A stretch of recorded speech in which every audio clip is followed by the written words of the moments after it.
अस्सलाम वालेकुम। बिस्मिल्लाहिर्रहमानिर्रहीम। अल्लाह नाराज़ होकर रोटी नहीं छीनता, सजदे की तौफीक छीन लेता है, और यकीन मानो यही सबसे बड़ा खसारा है। अल्लाह हमें हर हालत में नमाज पढ़ने की तौफीक अता फरमाए, आमीन सुम्मा आमीन। कल फुर्सत न मिली तो क्या करोगे, इतनी मोहलत न मिली तो क्या करोगे।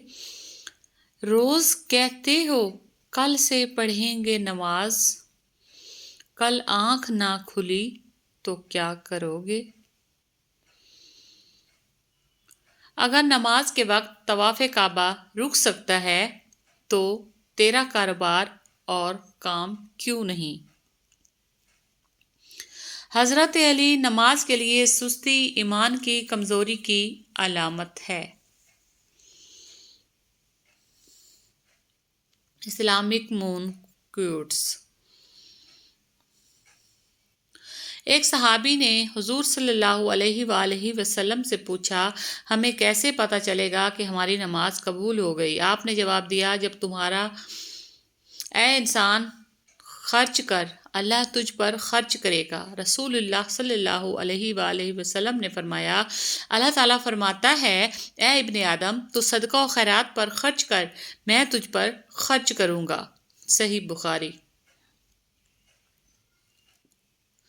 दरख्त से गिरने वाला कोई पत्ता ऐसा नहीं जिसका उसे इल्म ना हो, तो फिर वो आंसू जो तेरी आंख से टिपका, वो दर्द जिसने तेरे दिल को बेकल किया, क्या उस 70 माओं से ज़्यादा प्यार करने वाले को उसकी खबर नहीं। बस इत्मीनान रख, उसके यहाँ देर है अंधेर नहीं। राबिया बसरी से किसी ने पूछा, क्या गुनहगार की तौबा कबूल होती है। फरमाया, उस वक्त तक तौबा कर ही नहीं सकता जब तक अल्लाह तौफीक ना दे, और जब तौफीक मिल जाए तो फिर कबूलियत में कोई शक नहीं रहता।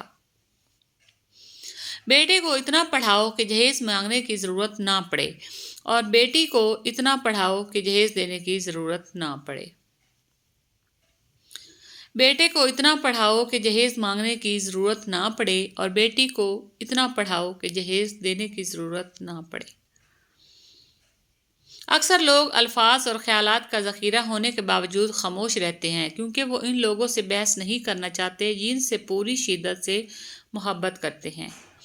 अक्सर लोग अल्फाज और ख्यालात का ज़ख़ीरा होने के बावजूद खामोश रहते हैं, क्योंकि वो उन लोगों से बहस नहीं करना चाहते जिनसे पूरी शिद्दत से मोहब्बत करते हैं। शेख अब्दुल कादिर जेलानी फरमाते हैं, तो अल्लाह की राह में मुस्तहिक को भी दे, और उसे भी दे जो मुस्तहिक नहीं, और अल्लाह तुझे वो देगा जिसका तू मुस्तहिक है, और वो भी देगा जिसका तू मुस्तहिक नहीं। बेशक। 4 गलतियों से बचो। नंबर 1, शरीफ को बेवकूफ़ मत समझो। नंबर 2, मक्कार को अक्लमंद मत समझो। नंबर 3, कातिल को बहादुर मत समझो। नंबर 4, मालदार को बड़ा आदमी मत समझो। इबादतें कबूल हो न हो, निदामतें ज़रूर कबूल होती हैं, और यही तौबा का फ़लसफ़ा है। कहने वाले कहते हैं, हिजाब बुर्का वाली लड़कियों को लोग ज़्यादा गौर से देखते हैं। ठीक है, देखते होंगे, मगर नज़र तो कुछ नहीं आता। कहने वाले कहते हैं, हिजाब बुर्का वाली लड़कियों को लोग ज़्यादा गौर से देखते हैं। ठीक है, मगर देखते होंगे, मगर नज़र तो कुछ नहीं आता। अल्लाह ताला ने फरमाया, अपनी उम्मत से कहना, मेरा जिक्र अपनी उंगलियों पर किया करो। जब तुम अंधेरी कब्र में तन्हा होगे तो ये उंगलियां आपकी कब्र को रोशन कर देंगी। ऐ अल्लाह, हम तेरी पनाह चाहते हैं। हम हर बुरे दिन से, हर बुरी रात से, आने वाले दिनों की आफत बलाओं, मुसीबतों, परेशानियों, गमों, फिक्रों, दुखों और हर किस्म की बीमारी से, ऐ अल्लाह, हमको हर लम्हे अपने हिफ्ज़-ओ-अमान अता फरमा, आमीन सुम्मा आमीन। ज़बान से माफ़ करने में वक्त नहीं लगता, मगर दिल से माफ़ करने में उम्रें बीत जाती हैं। ज़रा सोच समझ के ज़बान का इस्तेमाल क्या करें। दिल की अदालत से हर कोई इतनी जल्दी बाइज़्ज़त बरी नहीं होता। Thanks for watching. जज़ाकल्लाह।